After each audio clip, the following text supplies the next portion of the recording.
या बातमीपत्राचे प्रायोजक आहेत डॉक्टर नागवेकर हॉस्पिटल आणि नर्सिंग होम।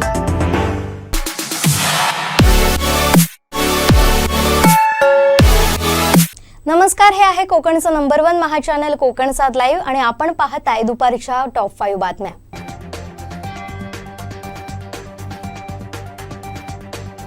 तुळस येथील श्रीदेव जैतीर हे अतिशय जागृत देवस्थान आहे। नराचा नारायण म्हणजेच माणसाचा झालेला देव म्हणून भक्तांच्या हाकेला धावणारा श्रीदेव जैतीर हे तुळसचं ग्रामदैवत आहे। या जैतीर देवाचा वार्षिक जत्रोत्सव 19 मे पासून सुरू होतोय।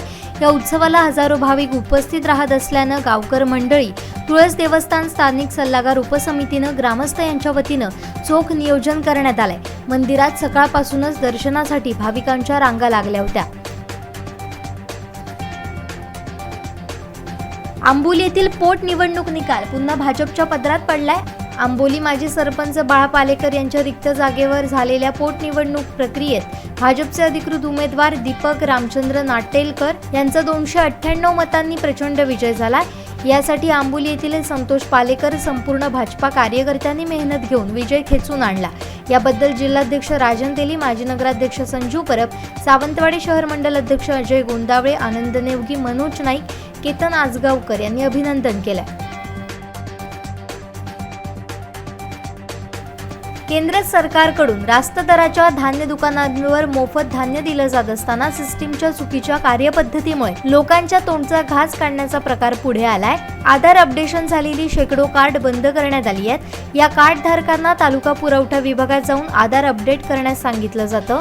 तिथं यापूर्वी आधार अपडेट केलेला डाटा गायब असून रेशन कार्डवरील मयत होऊन कमी झालेली नावंही त्यांच्या डाटामध्ये उपलब्ध आहेत। त्यातच ग्राहकांची कोणतीही चूक नसताना त्यांना कार्यालयात खेपा मारत वेठीस धरण्याच्या प्रकाराबाबत तीव्र नाराजी व्यक्त होत असून जबाबदार अधिकारी याकडे गांभीर्यानं पाहणार का, असा सवाल उपस्थित होतोय। कोंबड्या कंपाऊंडमध्ये आल्याच्या रागातून चुलत दिरानं वहिनीला दांड्यानं मारहाण केल्याची घटना आयनल मणेरवाडी इथं बुधवारी घडली आहे।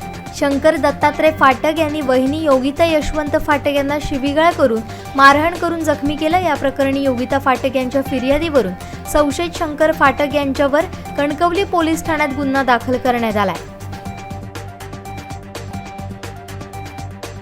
विधानसभा अध्यक्ष हे महात्मा आहेत, त्यांच्याकडून आम्हाला चांगल्या निर्णयाची अपेक्षा आहे। देवेंद्र फडणवीस म्हणालेत की पोपट मेलाय, आता कुणाचं पोपट उडतोय आणि कोणत्या वाघाची गर्जना होते हे त्यांना कळेल।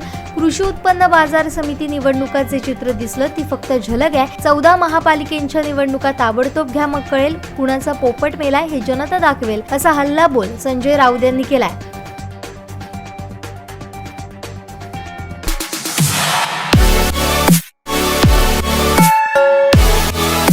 आणखीन महत्त्वाच्या घडामोडींसह भेटूया यानंतरच्या बातमीपत्रात। पाहत रहा कोकण सात लाईव्ह, नव्या कोकणचा ग्लोबल ब्रँड। या बातमीपत्राचे प्रायोजक होते डॉक्टर नागवेकर हॉस्पिटल आणि नर्सिंग होम।